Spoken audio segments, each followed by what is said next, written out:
Praise the Lord. സ്തോത്രം, സ്തോത്രം, സ്തോത്രം.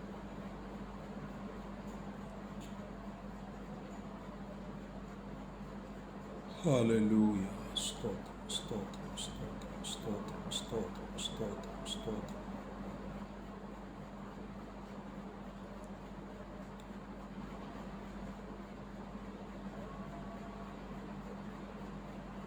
Praise the Lord. സ്തോത്രം.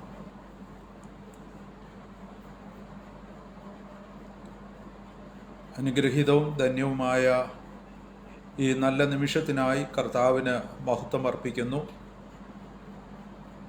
പ്രാർത്ഥനാധ്വനി ഫേസ്ബുക്ക് പേജിലൂടെ ദൈവത്തിൻ്റെ മാറ്റമില്ലാത്ത വചനം പങ്കുവെക്കുവാൻ ദൈവമായ കർത്താവ് ഒരുക്കുന്ന ഈ വിലപ്പെട്ട അവസരത്തെ ഓർത്ത് കർത്താവിന് മഹത്വം അർപ്പിക്കുന്നു.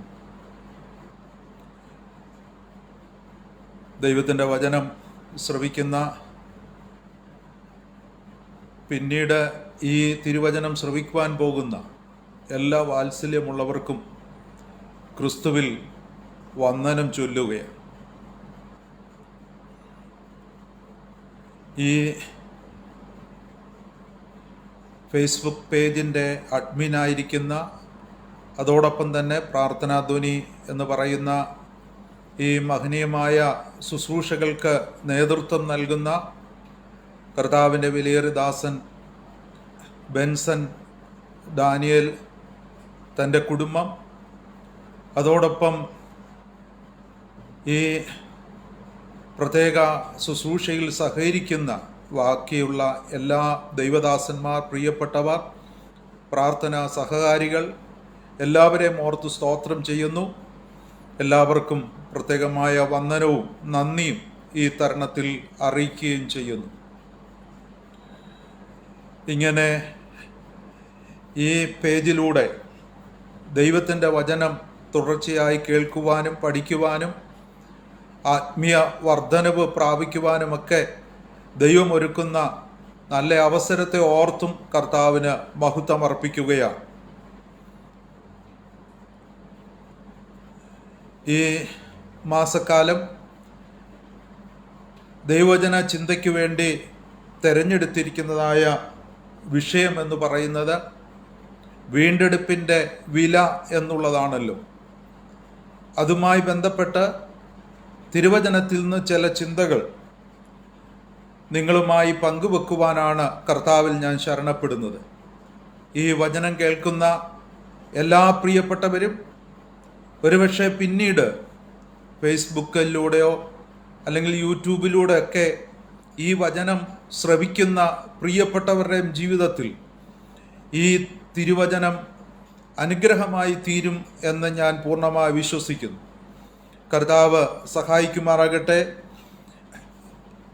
ഇന്നത്തെ അല്പസമയത്തെ തിരുവചന ധ്യാനത്തിനായി ഒരു വേദവാക്യം വായിക്കുവാനായി കർത്താവിൽ ശരണപ്പെടുന്നു. അതിനാധാരമായി അപ്പോസ്തലനായ വിശുദ്ധ പത്രോസ് എഴുതിയ 1-ാം ലേഖനം 1-ാം അധ്യായം 18-19 വാക്യങ്ങൾ. 1 പത്രോസ് 1-ാം അധ്യായം അതിൻ്റെ 18-19 വാക്യങ്ങൾ. വ്യർത്ഥവും പൃഥുപാരമ്പര്യവുമായ നിങ്ങളുടെ നടപ്പിൽ നിന്ന് നിങ്ങളെ വീണ്ടെടുത്തിരിക്കുന്നത് പൊന്നെ, വെള്ളി മുതലായ അഴിഞ്ഞു പോകുന്ന വസ്തുക്കളെ കൊണ്ടല്ല, ക്രിസ്തു എന്ന നിർദോഷവും നിഷ്കളങ്കവുമായ കുഞ്ഞാടിൻ്റെ വിലയേറിയ രക്തം കൊണ്ടത്രേ എന്ന് നിങ്ങൾ അറിയുന്നുവല്ലോ. ഒരു നിമിഷം നമുക്ക് ദൈവസന്നിധാനത്തിൽ കണ്ണുകളടച്ച് പ്രാർത്ഥിക്കാം. പരിശുദ്ധ കർത്താവേ, അങ്ങയുടെ വചനത്തിന് മുമ്പാകെ ഞങ്ങളായിരിക്കുന്നു. പരിശുദ്ധാത്മാവിനാൽ എഴുതപ്പെട്ട തിരുവചനം അതേ ആത്മാവിൻ്റെ നിയോഗത്തോടുകൂടെ സംസാരിക്കുമ്പോൾ കേൾവിക്കാരായ ജനത്തിന് വചനം അനുഗ്രഹമായി തീരുവാൻ കർത്താവ് സഹായിക്കണമേ. ആത്മീയ വർധനവിന് അത് ഉതകുവാൻ ദൈവമായ കർത്താവ് സഹായിക്കണമേ എന്ന് പ്രാർത്ഥിക്കുന്നു. കേൾവിക്കാരായ നിന്റെ മക്കളെല്ലാവരെയും കർത്താവ് അനുഗ്രഹിക്കണമേ. പ്രാർത്ഥന കേട്ട കൃപയ്ക്കായി സ്തോത്രം. യേശു കർത്താവിൻ നാമത്തിൽ തന്നെ ആമേൻ. വീണ്ടെടുപ്പ് എന്നുള്ളതായ അനുഗ്രഹീതമായ ഒരു വിഷയമാണല്ലോ ഈ ഒരു മാസക്കാലം ദൈവവചന പഠനത്തിനായി അല്ലെങ്കിൽ ദൈവവചന പ്രഘോഷണത്തിനായി തിരഞ്ഞെടുത്തിട്ടുള്ളത്.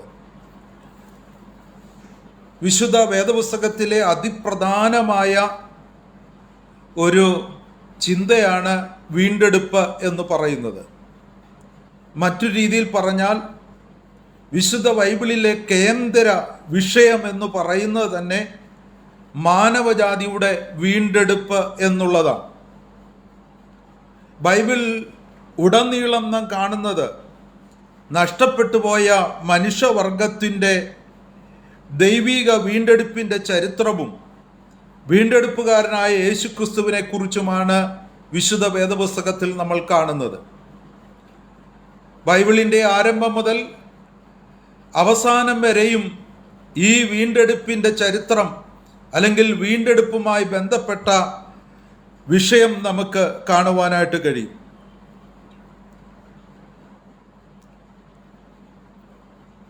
എന്നാൽ പഴയ നിയമം നാം പഠിക്കുമ്പോൾ പഴയ നിയമത്തിലുള്ള വിശുദ്ധന്മാർക്ക് വീണ്ടെടുപ്പിനെ കുറിച്ചുള്ള പൂർണ്ണമായൊരു വെളിപ്പാട് അവർക്ക് ലഭ്യമായിരുന്നില്ല എന്ന് നമുക്ക് മനസ്സിലാക്കാനായിട്ട് കഴിയും.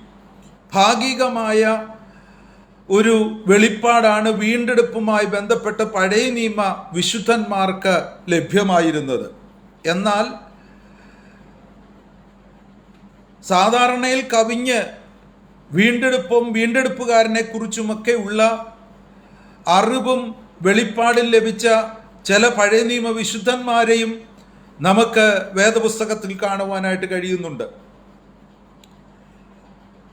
ഇയ്യോബ്, ദാവീദ്, പഴയ നിയമത്തിലെ ചില പ്രവാചകന്മാരൊക്കെ ഈ തരത്തിൽ പഴയ നിയമത്തിലുള്ള സാധാരണയുള്ളവർക്ക് ലഭ്യമായതിനേക്കാൾ കുറച്ചുകൂടെ മുന്നോട്ട് അല്ലെങ്കിൽ കുറച്ചുകൂടെ അധികമായ ആ വീണ്ടെടുപ്പിനെ കുറിച്ചും വീണ്ടെടുപ്പുകാരനെ കുറിച്ചുമുള്ള വെളിപ്പാട് അവർക്ക് ലഭ്യമായിരുന്നു എന്ന് നമുക്ക് കാണുവാനായിട്ട് കഴിയുന്നുണ്ട്.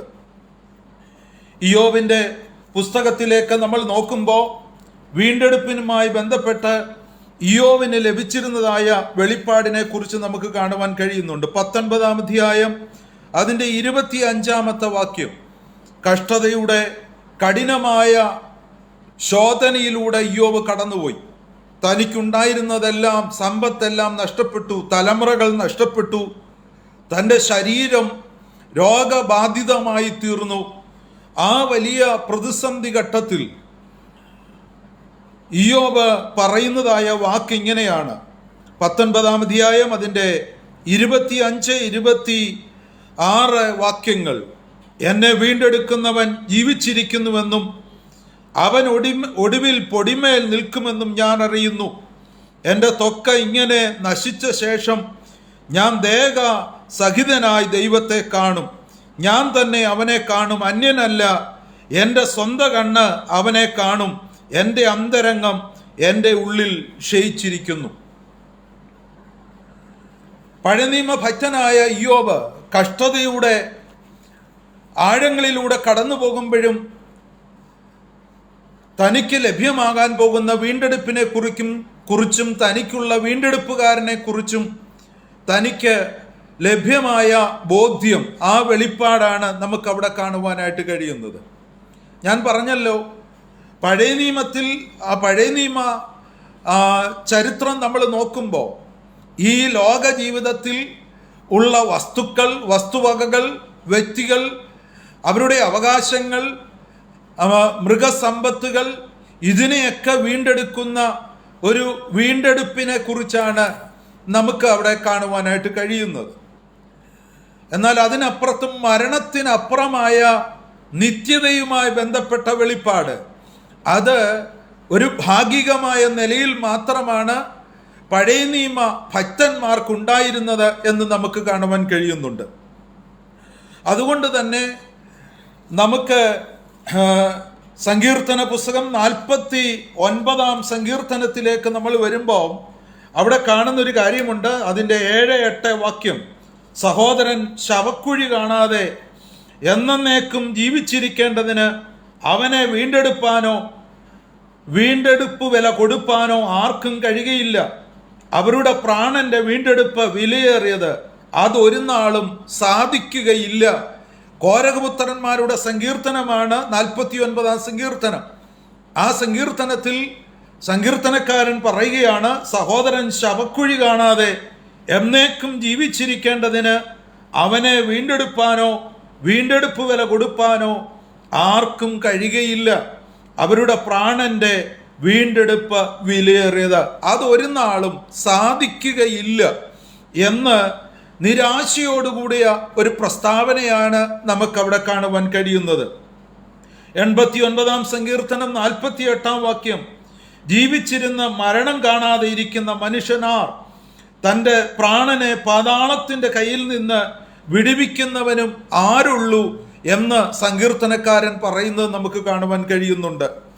അങ്ങനെ പഴയ നിയമത്തിലെല്ലാം മരിച്ചു, അവ പിതാക്കന്മാരോട് ചേർന്നു എന്നുള്ള പ്രസ്താവനയാണ് നമ്മൾ കാണുന്നത്. മരണത്തിനപ്പുറമായ ഒരു നിത്യതയെക്കുറിച്ചുള്ള പ്രത്യാശ, അല്ലെങ്കിൽ ആ തരത്തിലുള്ള ഒരു വീണ്ടെടുപ്പുകാരനെ കുറിച്ചുള്ളൊരു ചിന്ത പഴയ നിയമ ഭക്തന്മാർക്ക് എല്ലാവർക്കും ഇല്ലായിരുന്നു എന്ന് നമുക്ക് കാണുവാൻ കഴിയുന്നുണ്ട്. ഞാൻ ഓർപ്പിച്ചല്ലോ, പഴയ നിയമത്തിൽ ചില വസ്തുക്കൾ, വ്യക്തികൾ, അവരുടെ മൃഗസമ്പത്തുകൾ, ഇങ്ങനെയൊക്കെ ഉള്ളവയാണ് വീണ്ടെടുക്കുന്നത്. നഷ്ടപ്പെട്ടു പോയ, കൈവിട്ടുപോയ ആ അവകാശങ്ങൾ അല്ലെങ്കിൽ വസ്തുക്കൾ, അത് വില കൊടുത്ത് വീണ്ടെടുക്കുന്ന അനുഭവമാണ് പഴയ നിയമത്തിൽ നമുക്ക് കാണാൻ കഴിയുന്നത്. വീണ്ടെടുപ്പ് എന്നുള്ള ചിന്ത നമ്മൾ ചിന്തിക്കുമ്പോൾ തന്നെ അതിൻ്റെ അർത്ഥം നമുക്കറിയാം. നഷ്ടപ്പെട്ടു പോയ, കവർന്നു കളഞ്ഞ, അന്യപ്പെട്ടുപോയ, അകന്നുപോയ വ്യക്തികളെയോ അവകാശങ്ങളെയോ അങ്ങനെയുള്ള കാര്യങ്ങളെ വില കൊടുത്ത് തിരികെ പ്രാപിക്കുന്നതിനെയാണ് വീണ്ടെടുപ്പ് എന്ന് നമുക്ക് പറയുവാനായിട്ട് കഴിയും. ഞാൻ അതിനെക്കുറിച്ച് കൂടുതൽ വിശദമാക്കാതെ വേഗത്തിൽ ഞാൻ മുന്നോട്ട് പോകുവാൻ താല്പര്യപ്പെടുകയാണ്. വീണ്ടെടുപ്പിൻ്റെ ആവശ്യകത എന്താണ്? വീണ്ടെടുപ്പിൻ്റെ ആവശ്യകത എന്താണ്?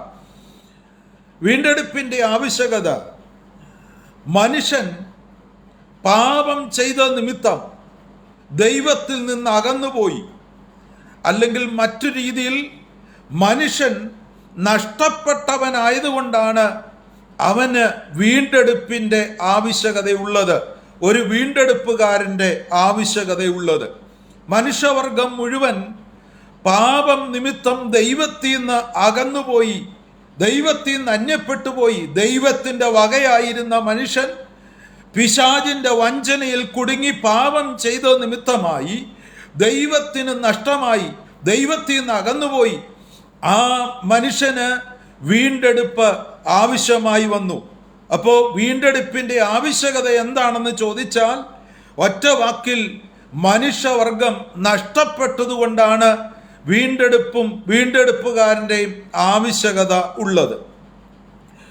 എന്നാൽ മത്തായിയുടെ സുവിശേഷം അതിൻ്റെ 16-ാം അധ്യായത്തിലേക്ക് നമ്മൾ വരുമ്പോൾ, മത്തായിയുടെ സുവിശേഷം 16-ാം അധ്യായം അതിൻ്റെ 26-ാമത്തെ വാക്യത്തിൽ നാം ഇങ്ങനെ കാണുന്നു,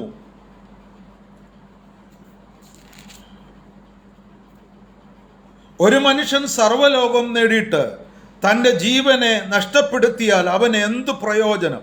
അല്ല, തൻ്റെ ജീവനെ വീണ്ടുകൊള്ളുവാൻ മനുഷ്യൻ എന്ത് മറുവില കൊടുക്കും? എന്ത് മറുവില കൊടുക്കും?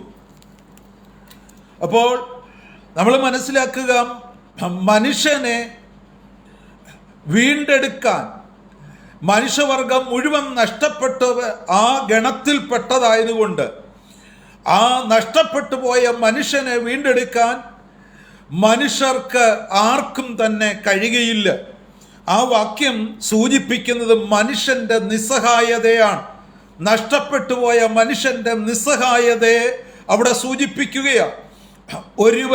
ഒരു മനുഷ്യന് മറ്റൊരു മനുഷ്യനെ വീണ്ടെടുക്കാൻ കഴിയില്ല. കാരണം എല്ലാ മനുഷ്യരും പാപനിമിത്തം നഷ്ടപ്പെട്ട ഗണത്തിലാണ്. അല്ലെങ്കിൽ മറ്റു രീതിയിൽ പറഞ്ഞാൽ മനുഷ്യരെല്ലാവരും പാപികൾ എന്നുള്ള ഗണത്തിൽപ്പെട്ടവരാണ്. അതുകൊണ്ട് തന്നെ മനുഷ്യന് മറ്റൊരുവനെ വീണ്ടെടുക്കാനായിട്ട് കഴിയില്ല. മനുഷ്യൻ വീണ്ടെടുപ്പുമായി ബന്ധപ്പെട്ട് നിസ്സഹായനാണ് എന്ന് മത്തായിയുടെ സുവിശേഷം 16-ാം അധ്യായം 26-ാം വാക്യം സൂചിപ്പിക്കുകയാണ്. അങ്ങനെ നഷ്ടപ്പെട്ടു പോയ മനുഷ്യനെ വീണ്ടെടുക്കാൻ മനുഷ്യർക്കാർക്കും കഴിയില്ല എന്നതുകൊണ്ട് ദൈവം തന്നെ അതിനായി ഒരു പദ്ധതി ഒരുക്കി. ആ പദ്ധതി മർക്കോസിന്റെ സുവിശേഷം 10-ാം അധ്യായം അതിൻ്റെ 40-ാം വാക്യത്തിൽ നമ്മൾ കാണുന്നു. മർക്കോസ് 10:45 വാക്യം, മനുഷ്യപുത്രൻ ശുശ്രൂഷ ചെയ്യിപ്പാനല്ല, ശുശ്രൂഷിപ്പാനും അനേകർക്ക് വേണ്ടി തൻ്റെ ജീവനെ മറുവിലയായി കൊടുപ്പാനും അത്രേ വന്നത്. അപ്പോൾ നഷ്ടപ്പെട്ടു പോയ മനുഷ്യനെ വീണ്ടെടുക്കാനായി സ്വർഗത്തിലെ ദൈവം ഒരുക്കിയ പദ്ധതിയാണ് യേശുക്രിസ്തു എന്ന് പറയുന്നത്. ഞാൻ ഇപ്പോൾ പറഞ്ഞു വന്ന ചിന്ത ഒന്നുകൂടെ ഞാൻ ആവർത്തിക്കട്ടെ.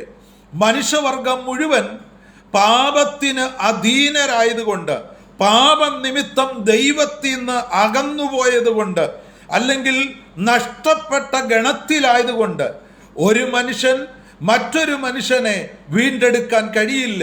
മനുഷ്യൻ നിസ്സഹായനാണ്. ആ വീണ്ടെടുപ്പുമായ ബന്ധത്തിൽ മനുഷ്യൻ നിസ്സഹായനായി നിൽക്കുന്നു. കാരണം എല്ലാവരും പാപികളാണ്. ഒരു പാപിക്ക് മറ്റൊരു പാപിയെ അവൻ്റെ പാപത്തിൽ നിന്ന് അല്ലെങ്കിൽ അന്യപ്പെട്ടുപോയ അനുഭവത്തിൽ നിന്ന് വീണ്ടെടുക്കാൻ കഴിയാതെ ഇരിക്കുമ്പോൾ മനുഷ്യവർഗത്തെ, ആ നഷ്ടപ്പെട്ടു പോയ മനുഷ്യനെ അവിടെ നിന്ന് വീണ്ടെടുക്കാനായി സ്വർഗത്തിലെ ദൈവം ഒരു വഴി ഒരുക്കി. ആ വഴിയാണ് യേശുക്രിസ്തു എന്ന് പറയുന്നത്. യേശുക്രിസ്തു ഈ ലോകത്തിലേക്ക് വന്നത് നഷ്ടപ്പെട്ടു പോയ മനുഷ്യനെ വീണ്ടെടുക്കാൻ വേണ്ടിയാണ്. തൻ്റെ ജീവൻ മറുവിലയായി കൊടുത്തുകൊണ്ട് ആ മനുഷ്യവർഗത്തെ വീണ്ടെടുക്കാനായി യേശുക്രിസ്തു ഈ ലോകത്തിലേക്ക് വന്നു. അപ്പൊ യേശുക്രിസ്തു ഈ ലോകത്തിലേക്ക് വന്നതിൻ്റെ പരമപ്രധാനമായ ഉദ്ദേശം എന്ന് പറയുന്നത് നഷ്ടപ്പെട്ടുപോയ, അന്യപ്പെട്ടുപോയ, ദൈവത്തിൽ നിന്ന് വിദൂരത്തിലേക്ക് അകന്നുപോയ മനുഷ്യനെ സ്വന്തം ജീവൻ കൊടുത്ത് വീണ്ടെടുക്കാൻ വേണ്ടിയാണ് യേശുക്രിസ്തു ഈ ലോകത്തിലേക്ക് വന്നത് എന്ന് നാം മനസ്സിലാക്കുന്നു. സ്തോത്രം. അപ്പം യേശുക്രിസ്തു ആമേൻ ഈ ലോകത്തിൽ വന്നത് ആമേൻ നഷ്ടപ്പെട്ടു പോയ എന്നെയും നിങ്ങളെയും ആമേൻ ലോകത്തിലുള്ള എല്ലാ മനുഷ്യവർഗത്തെയും വീണ്ടെടുക്കാൻ വേണ്ടിയാണ്. ജീവൻ മറുവിലയായി കൊടുത്തുകൊണ്ട് വീണ്ടെടുക്കാൻ വേണ്ടിയാണ് യേശുക്രിസ്തു ഈ ലോകത്തിലേക്ക് വന്നത് എന്ന് നമ്മൾ മനസ്സിലാക്കുന്നു. ഇനി വീണ്ടെടുപ്പുമായി ബന്ധപ്പെട്ട മറ്റു ചില ചിന്തകളിലേക്കൂടെ ഞാൻ ഓടി വരട്ടെ. വിവിധമായ വീണ്ടെടുപ്പുകളെ കുറിച്ച് വേദപുസ്തകത്തിൽ നമുക്ക് കാണാൻ കഴിയുന്നുണ്ട്. വിവിധമായ വീണ്ടെടുപ്പുകളെ കുറിച്ച് കൊലോസ്യ ലേഖനം 1-ാം അധ്യായം 14-ാം വാക്യം, എബ്രായ ലേഖനം 9-ാം അധ്യായം 12-ാമത്തെ വാക്യം. കൊലോസ്യർ 1:14, എബ്രായ ലേഖനം 9:12. ഇവിടെ എല്ലാം നമ്മൾ കാണുന്നത് ആത്മാവിൻ്റെ വീണ്ടെടുപ്പിനെ കുറിച്ചാണ് നമ്മൾ കാണുന്നത്. നമുക്കറിയാം, ഒരു മനുഷ്യൻ അവനിൽ അടങ്ങിയിരിക്കുന്ന 3 ഘടകങ്ങളുണ്ട്. ആത്മാവ്, ദേഹി, ദേഹം.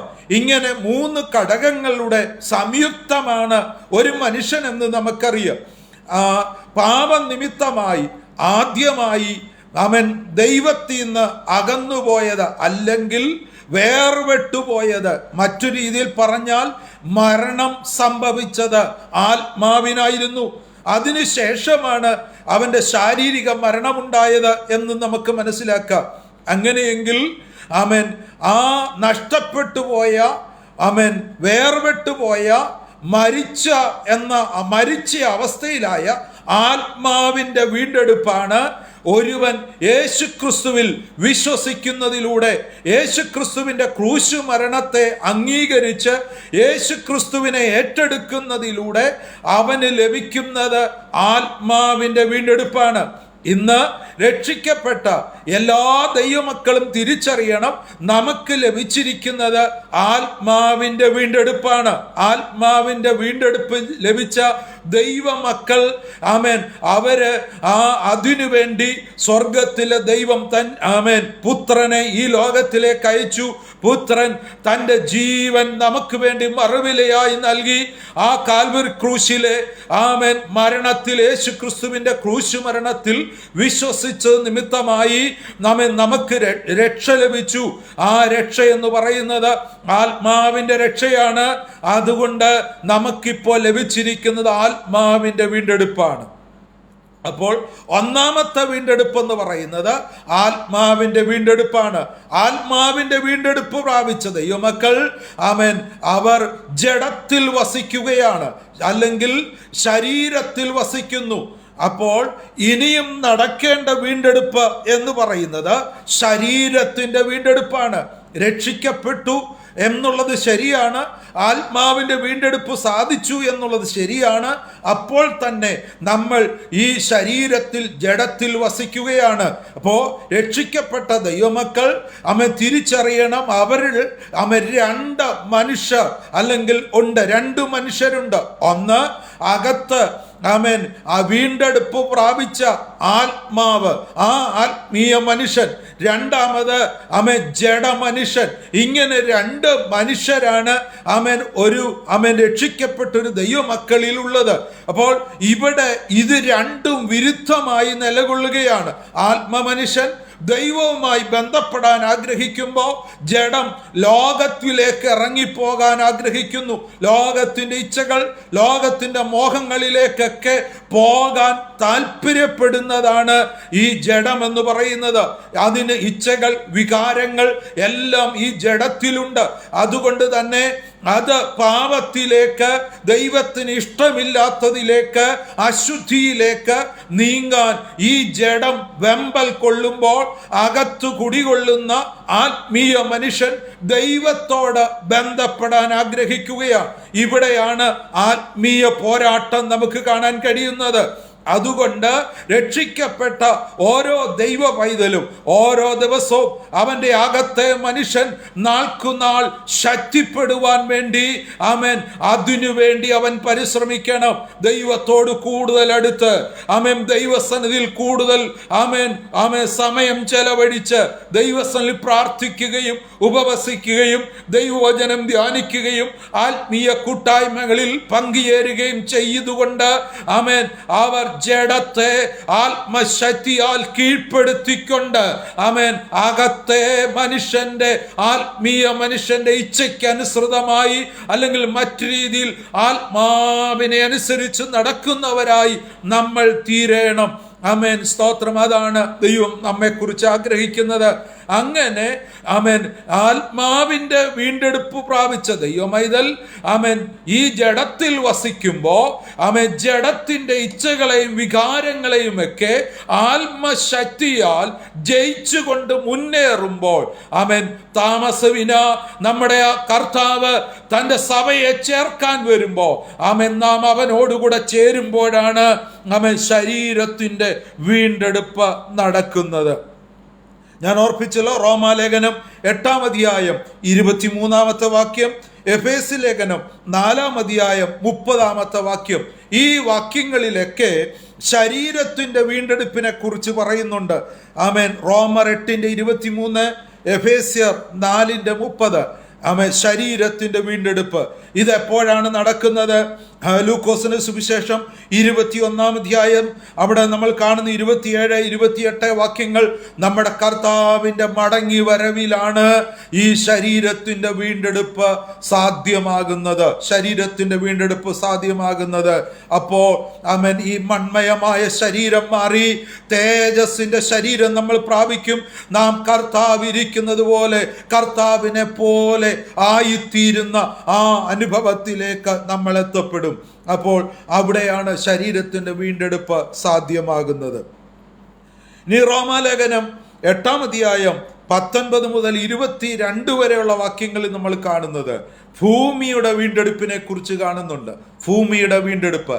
ഈ ഭൂമി ഈ പ്രപഞ്ചം ആമേൻ അതിൻ്റെ വീണ്ടെടുപ്പിന് വേണ്ടി ഞരങ്ങിക്കൊണ്ടിരിക്കുകയാ, അതിനുവേണ്ടി കാത്തുകൊണ്ടിരിക്കുന്നു എന്ന് ആമേൻ അപ്പോസ്തലനായ പൗലോസ് റോമാലേഖനത്തിൽ പറയുന്നു. 8-ാം അധ്യായം 19 മുതൽ 22 വരെയുള്ള വാക്യങ്ങൾ ഭൂമിയുടെ അല്ലെങ്കിൽ ഈ കാണുന്ന പ്രപഞ്ചത്തിൻ്റെ വീണ്ടെടുപ്പിനെ കുറിച്ച് നമുക്ക് കാണാൻ കഴിയും.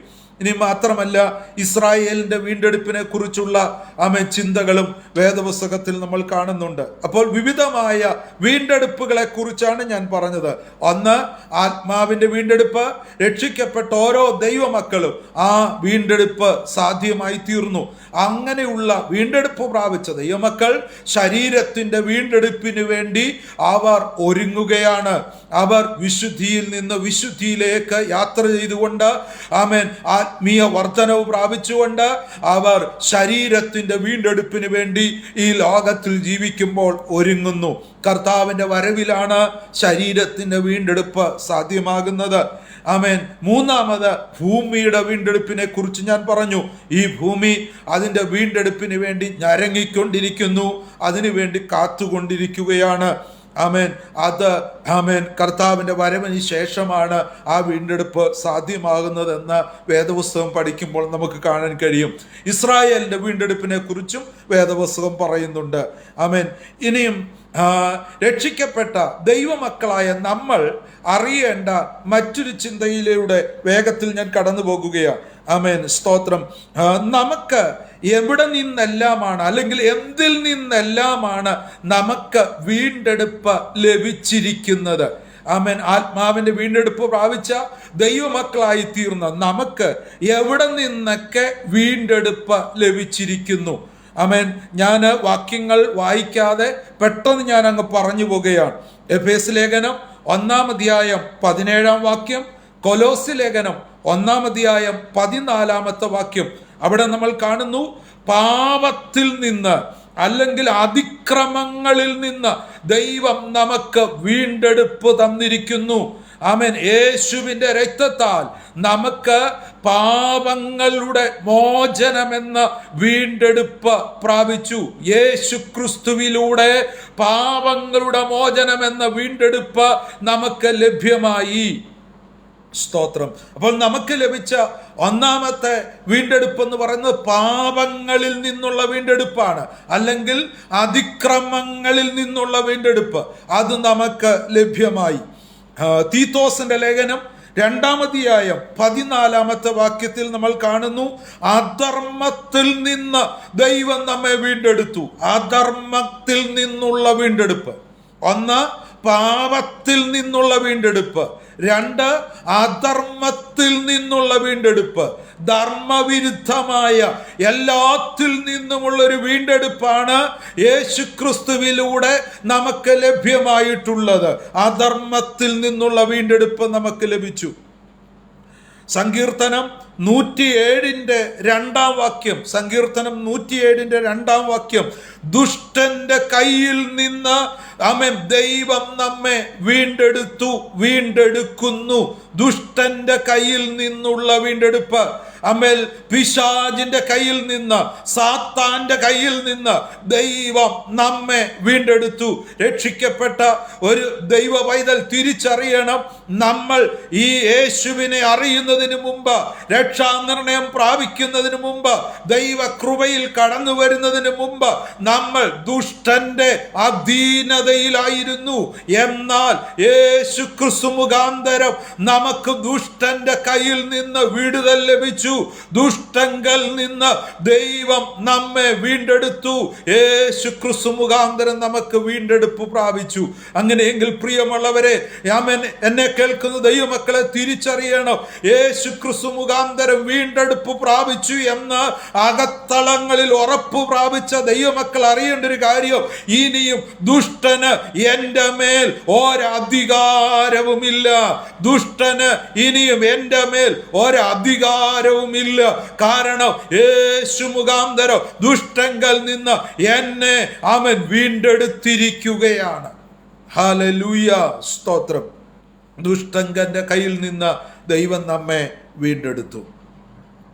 സങ്കീർത്തനം 103-ന്റെ 4, സങ്കീർത്തനം 103:4, അവിടെ നമ്മൾ കാണുന്നു, നാശത്തിൽ നിന്ന് നമ്മെ വീണ്ടെടുത്തു, നാശത്തിൽ നിന്ന് വീണ്ടെടുത്തു. ആമേൻ.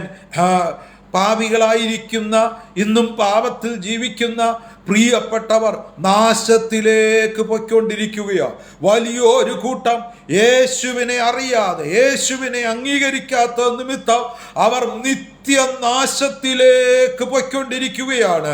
ആ നാശത്തിലേക്ക് പോകുന്ന ആ ഗണത്തിൽപ്പെട്ടവരായിരുന്നു ഞാനും നിങ്ങളും.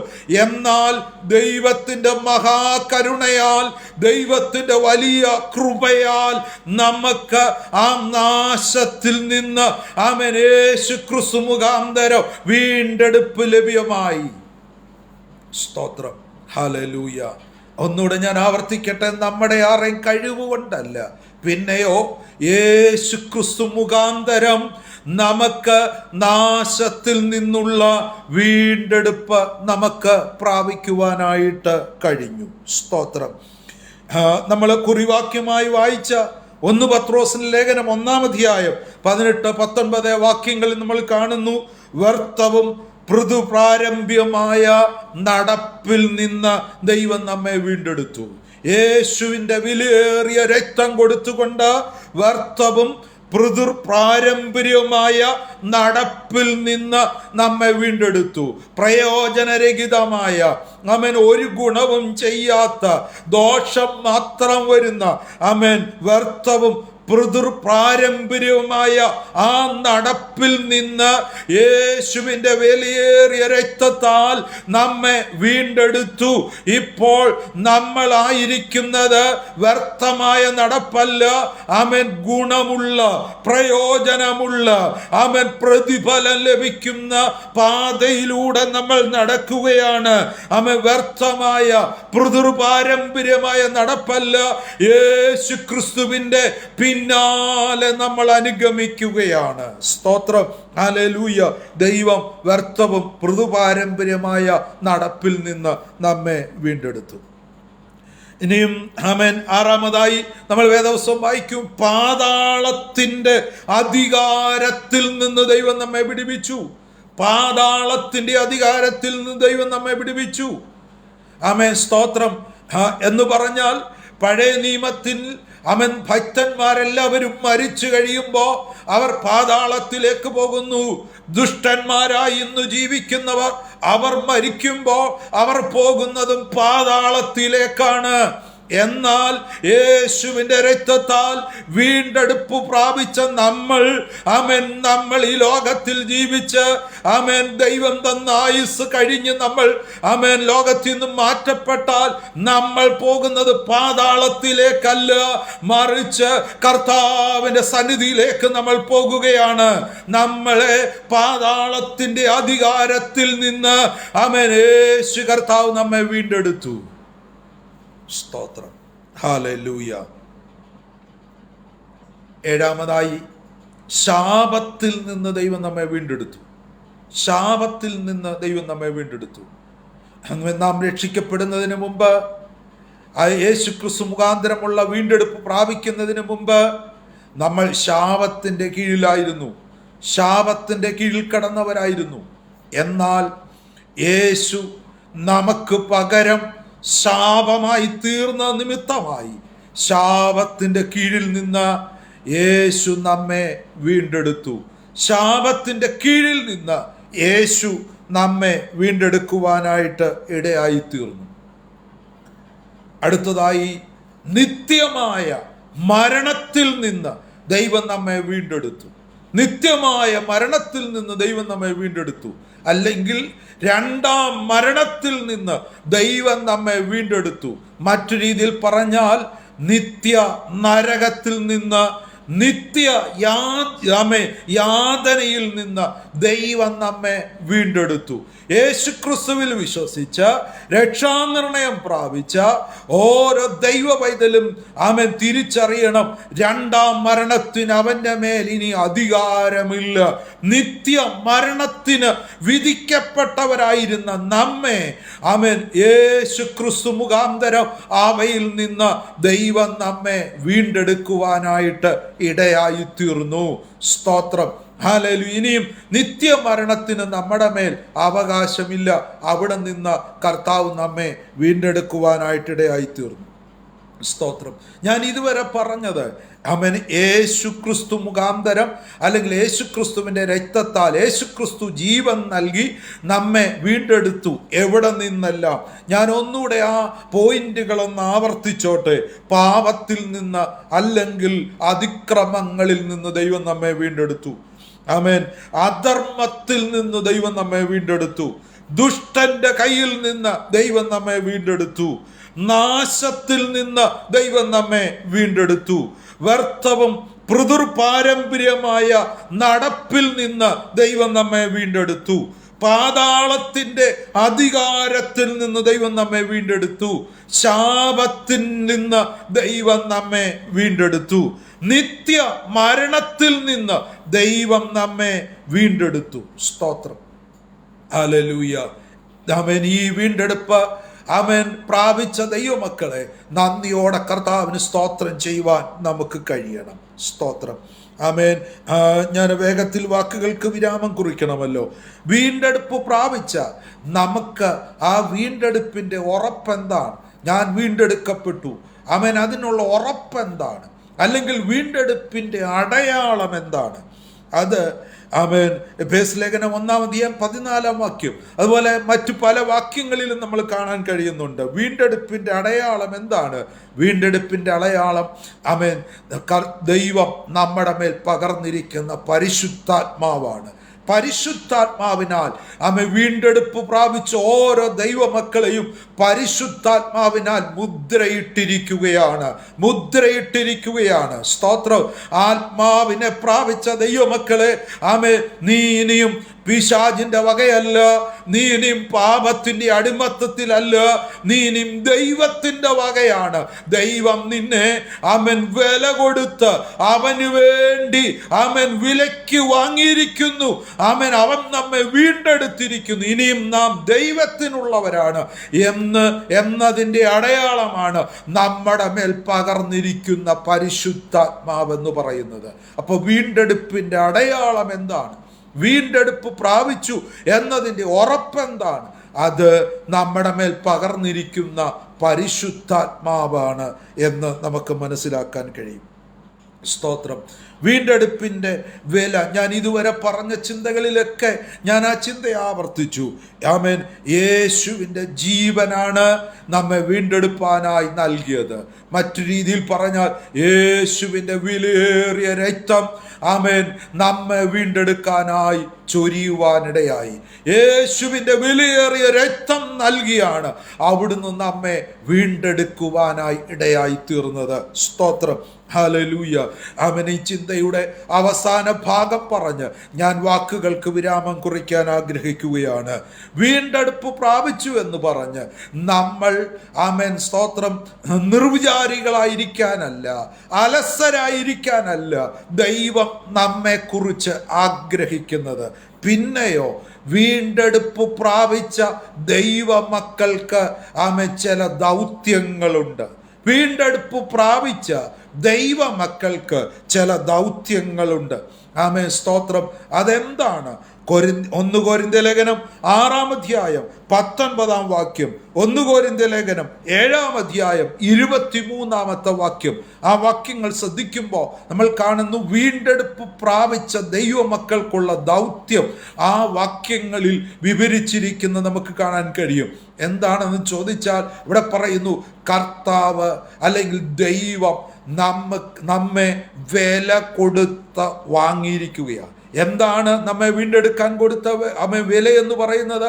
യേശുവിൻ്റെ ജീവനാണ്, യേശുവിൻ്റെ വിലയേറിയ രക്തമാണ്. ആ രക്തം കൊടുത്ത് നമ്മെ ദൈവം വിലയ്ക്ക് വാങ്ങിയിരിക്കുന്നു. എന്തിനു വേണ്ടി? തനിക്ക് വേണ്ടി വിലയ്ക്ക് വാങ്ങിയിരിക്കുന്നു. അങ്ങനെ വിലയ്ക്ക് വാങ്ങി എന്ന് ഉറപ്പ് പ്രാപിച്ച ദൈവമക്കളെ, ഇനിയും നമ്മൾ നമുക്ക് വേണ്ടി ജീവിക്കേണ്ടവരല്ല, താങ്കൾക്ക് വേണ്ടി ജീവിക്കേണ്ടവരല്ല. വിലയ്ക്ക് വാങ്ങിയ ദൈവത്തിൻ്റെ സ്വന്തമാണ് നമ്മൾ ഇനി ജീവിക്കുന്നത് ദൈവത്തിന് വേണ്ടിയാണ്. നമ്മൾ ജീവിക്കുന്ന ദൈവത്തിന് വേണ്ടിയാണ്. ആ വാചകത്തിൽ ആമേൻ എല്ലാം ആമേൻ ഉള്ളടക്കം ചെയ്തിരിക്കുന്നു എന്ന് ഞാൻ മനസ്സിലാക്കുകയാണ്. സ്തോത്രം. ആമേൻ. ഞാൻ യേശുവിൻ്റെ രക്തത്താൽ വീണ്ടെടുപ്പ് പ്രാപിച്ചൊരു ദൈവ പൈതലാണ്. യേശുവിൻ്റെ ജീവൻ നൽകി എന്നെ വീണ്ടെടുത്തിരിക്കുന്നു. ആ ഉറപ്പ് പ്രാപിച്ച ദൈവമക്കള് ഇനിയും ജീവിക്കുന്നത് ആമേൻ നമുക്ക് വേണ്ടിയല്ല. നമ്മൾ ഇനി ജീവിക്കുന്നത് നമ്മെ വില കൊടുത്തു വാങ്ങിയ യേശുവിന് വേണ്ടിയാണ് ഇനി നമ്മൾ ജീവിക്കുന്നത്. അതാണ് നമ്മുടെ ദൗത്യം. യേശുവിൻ്റെ ഇഷ്ടം, ദൈവത്തിൻ്റെ ഇഷ്ടം, ദൈവത്തിൻ്റെ ഹിതം അത് തിരിച്ചറിഞ്ഞുകൊണ്ട് നമ്മൾ ജീവിക്കുക.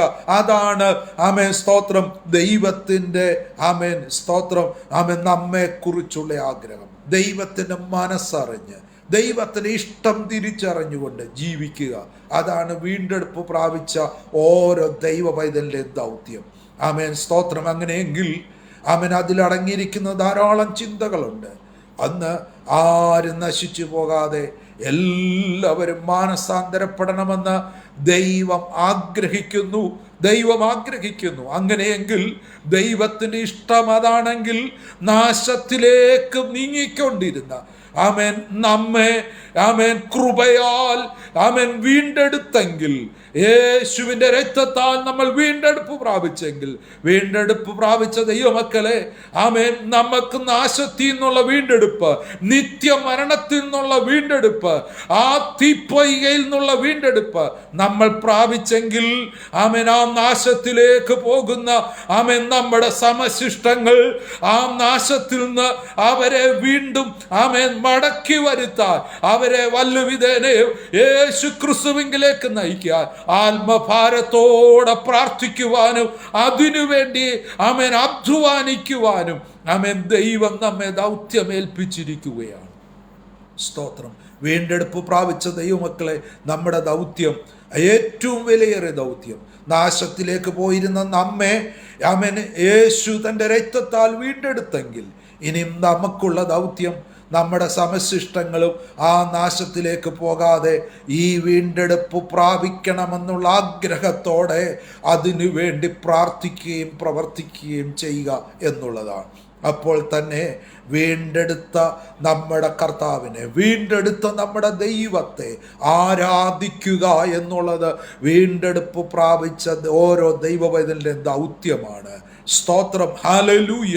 വീണ്ടെടുപ്പ് പ്രാപിച്ച ഓരോ ദൈവപൈതലിൻ്റെ ദൗത്യമാണ് ആമേൻ സ്തോത്രം വീണ്ടെടുത്ത ഹല്ലേലൂയ ആ കർത്താവിനെ ആരാധിക്കാൻ. സ്തോത്രം. ഞാൻ വാക്കുകൾക്ക് ഇവിടെ വിരാമം കുറിക്കുകയാണ്. എന്നെ കേൾക്കുന്ന പ്രിയമുള്ളവരെ, യേശു തൻ്റെ വിലയേറിയ രക്തം കൊടുത്ത് വീണ്ടെടുപ്പ് പ്രാപിച്ചു. ഇനിയും നമുക്ക് ഒരു ഉടമസ്ഥനുണ്ട്, നമുക്കൊരു യജമാനനുണ്ട്. ഹല്ലേലൂയ. നമുക്ക് കരുതാൻ ഒരുവനുണ്ട്. ആമേൻ. നമ്മുടെ വീണ്ടെടുപ്പുകാരൻ ജീവിച്ചിരിക്കുന്നു. അവൻ നമുക്ക് വേണ്ടി കരുതും. അവൻ നമുക്ക് വേണ്ടി പ്രവർത്തിക്കും. വിവിധ ഭാരങ്ങളിലൂടെ, വിവിധ വേദനകളിലൂടെ ആര് കരുതും, ആര് സഹായിക്കും, ആമേൻ, ആരെനിക്ക് വേണ്ടി പ്രവർത്തിക്കും, എനിക്ക് ആരുമില്ലല്ലോ എന്നൊക്കെ ഓർത്ത് ഭാരപ്പെടുന്നവരുണ്ടെങ്കിൽ പ്രിയമുള്ളവരെ, ഒരു കാര്യം ഓർപ്പിക്കട്ടെ. നിന്നെ വില കൊടുത്ത് വീണ്ടെടുത്ത ഒരുവനുണ്ട്. അവൻ നിന്നെ കൈവിടില്ല. അവൻ നിന്നെ ഉപേക്ഷിക്കുകയില്ല. അവൻ നിന്നെ അനാഥനായി കൈവിടുകയില്ല. ആ കർത്താവിന്റെ കരങ്ങളിൽ നമുക്ക് ഏൽപ്പിക്കാം. സ്തോത്രം. ആമേൻ. എല്ലാവരും ഒരു നിമിഷം ദൈവസന്നിധാനത്തിൽ ഹല്ലേലൂയ കണ്ണുകളടച്ച് ആമേൻ നമുക്ക് ദൈവസന്നിധിയിൽ പ്രാർത്ഥിക്കാം. സ്തോത്രം. ആമേൻ. യേശു കർത്താവ് തൻ്റെ രക്തത്താൽ നമ്മെ വീണ്ടെടുത്തു. ആമേൻ. നമുക്കൊരു ഉടമസ്ഥനുണ്ട്, നമുക്ക് കരുതുന്ന ഒരുവനുണ്ട്. ഞാൻ അനാഥനല്ല. ആമേൻ. സ്തോത്രം. ഞാൻ ഒറ്റപ്പെട്ടവനല്ല. ആമേൻ. സ്തോത്രം. എനിക്കൊരു ഉടമസ്ഥനുണ്ട്.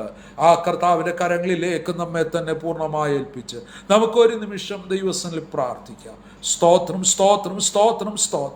വേദനയിലൂടെ കടന്നു പോകുന്ന, കഷ്ടങ്ങളിലൂടെ കടന്നു പോകുന്ന, ശാരീരിക വ്യതകളിലൂടെ കടന്നു പോകുന്ന പല പ്രിയപ്പെട്ടവരുണ്ട്. അവരുടേതായ വിഷയങ്ങൾ ദൈവകരങ്ങളിൽ ഏൽപ്പിച്ചുകൊണ്ട് നമുക്ക് ദൈവസന്നിധിയിൽ പ്രാർത്ഥിക്കാം. സ്തോത്രം. ആമേൻ. പ്രത്യേകിച്ച് നമ്മുടെ രാജ്യത്ത് നമുക്ക് ഓർക്കാം. ഹല്ലേലൂയ. സ്തോത്രം. പീഡനങ്ങളിലൂടെ, പ്രതികൂലങ്ങളിലൂടെ ഒക്കെ കടന്നു പോകുന്ന ദൈവജനത്തെ നമുക്ക് ഓർക്കാം. ഹല്ലേലൂയ. സ്തോത്രം. ഒരു നിമിഷം നമുക്ക് ദൈവസന്നിധിയിൽ പ്രാർത്ഥിക്കാം. ഞങ്ങളുടെ നല്ല കർത്താവേ, അങ്ങയുടെ കരങ്ങളിൽ ഞങ്ങളെ തന്നെ സമർപ്പിക്കുന്നു. സ്തോത്രം. കർത്താവേ, ഞങ്ങൾക്കൊരു വീണ്ടെടുപ്പുകാരനുണ്ട്. ഞങ്ങൾക്ക് വേണ്ടി ജീവൻ നൽകി, അവിടുത്തെ രക്തം മറുവിലയായി നൽകി ഞങ്ങളെ വീണ്ടെടുത്ത ഒരു വീണ്ടെടുപ്പുകാരൻ ഞങ്ങൾക്കുണ്ട് എന്ന് ഞങ്ങൾ തിരിച്ചറിയുന്നു. കർത്താവ്, വീണ്ടെടുപ്പുകാരൻ ഞങ്ങളെ വഴിയിൽ ഉപേക്ഷിച്ച് പോകുന്നവനല്ല. അവിടുന്ന് ഞങ്ങൾക്ക് വേണ്ടി കരുതുന്നവനാണ്. അവിടുന്ന് ഞങ്ങളുടെ ഉടമസ്ഥനാണ്. അവിടുന്ന് ഞങ്ങൾക്ക് വേണ്ടി പ്രവർത്തിക്കുന്നവനാകയാൽ കർത്താവിന് നന്ദിയോടെ ഞങ്ങൾ അങ്ങ് സ്തുതിക്കുന്നു. ആ കർത്താവിൽ പൂർണ്ണമായി ആശ്രയം വെച്ചുകൊണ്ട് മുന്നേറുവാൻ ഈ വചനം കേട്ട എല്ലാവരെയും കർത്താവ് സഹായിക്കണമേ. കർത്താവെ, ശാരീരികമായ ക്ലേശങ്ങളിലൂടെ കടന്നു പോകുന്ന ഞങ്ങളുടെ പ്രിയപ്പെട്ടവരെ ഞങ്ങൾ ഓർത്ത് പ്രാർത്ഥിക്കുന്നു. ഹോസ്പിറ്റൽ കിടക്കയിലായിരിക്കുന്ന പ്രിയപ്പെട്ടവരുണ്ട്, ഭവനങ്ങളിൽ വിശ്രമിക്കുന്ന പ്രിയപ്പെട്ടവരുണ്ട്. കർത്താവെ, അവരെല്ലാം ഞങ്ങൾ ഓർത്ത് പ്രാർത്ഥിക്കുന്നു. കർത്താവെ, സർജറിക്ക് വിധേയരായവരുണ്ട്, അടുത്ത ദിവസങ്ങളിൽ സർജറിക്കായി ഒരുങ്ങുന്നവരൊക്കെ ഉണ്ട്. അവരെല്ലാം ഞങ്ങൾ ഓർത്ത് ദൈവസന്നിധാനത്തിൽ പ്രാർത്ഥിക്കുന്നു. അത്ഭുതകരമായ വിടുതൽ കർത്താവ് കൽപ്പിക്കണമേ. ഭൗതികമായ വിഷയങ്ങളുടെ മുമ്പിൽ ഞെരുങ്ങുന്നവരുണ്ട്, ഭാരപ്പെടുന്നവരുണ്ട്, ഭാവിയെ ഓർത്ത് ആശങ്കപ്പെടുന്നവരുണ്ട്. അവരെല്ലാം ഞങ്ങൾ ഓർത്ത് പ്രാർത്ഥിക്കുന്നു. ദൈവത്തിൻ്റെ കരുതൽ അവിടുന്ന് വെളിപ്പെടുത്തണമേ. കർത്താവെ, ഞങ്ങളുടെ രാജ്യത്തിനായി പ്രാർത്ഥിക്കുന്നു. പീഡനങ്ങളിലൂടെ കടന്നു പോകുന്ന ദൈവജനത്തെ ഞങ്ങൾ ഓർത്ത് പ്രാർത്ഥിക്കുന്നു. ദൈവം അവരെല്ലാവരെയും ശക്തീകരിക്കണമേ. കർത്താവ്, അവൻ ശക്തമായി ദൈവത്തിന് വേണ്ടി നിലകൊള്ളുവാൻ എല്ലാവരെയും കർത്താവ് സഹായിക്കണമേ. വിശേഷാൽ കർത്താവ്, പ്രാർത്ഥനാധ്വനിയുടെ ശുശ്രൂഷകൾക്കായി പ്രാർത്ഥിക്കുന്നു. അതിന് നേതൃത്വം കൊടുക്കുന്ന ഞങ്ങളുടെ ദാസനെയും കുടുംബത്തെ ഓർക്കുന്നു. സഹപ്രവർത്തകരെ എല്ലാം ഓർത്ത് പ്രാർത്ഥിക്കുന്നു. സഹകാരികളെല്ലാം ഓർത്ത് പ്രാർത്ഥിക്കുന്നു. എല്ലാവരെയും ദൈവം സഹായിക്കണമേ.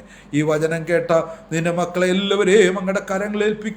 അവരെല്ലാം വിഷയങ്ങൾ അറിഞ്ഞ് ദൈവം പ്രവർത്തിച്ചാട്ട് നിന്റെ ജനത്തെ അവിടുത്തെ നാമത്തിൽ അനുഗ്രഹിച്ച് പ്രാർത്ഥിക്കുന്നു. യേശു കർത്താവിൻ നാമത്തിൽ തന്നെ, ആമേൻ. കർത്താവ് എല്ലാവരെയും ധാരാളമായിട്ട് അനുഗ്രഹിക്കട്ടെ. ഒരിക്കലൂടെ എല്ലാവർക്കും നന്ദി.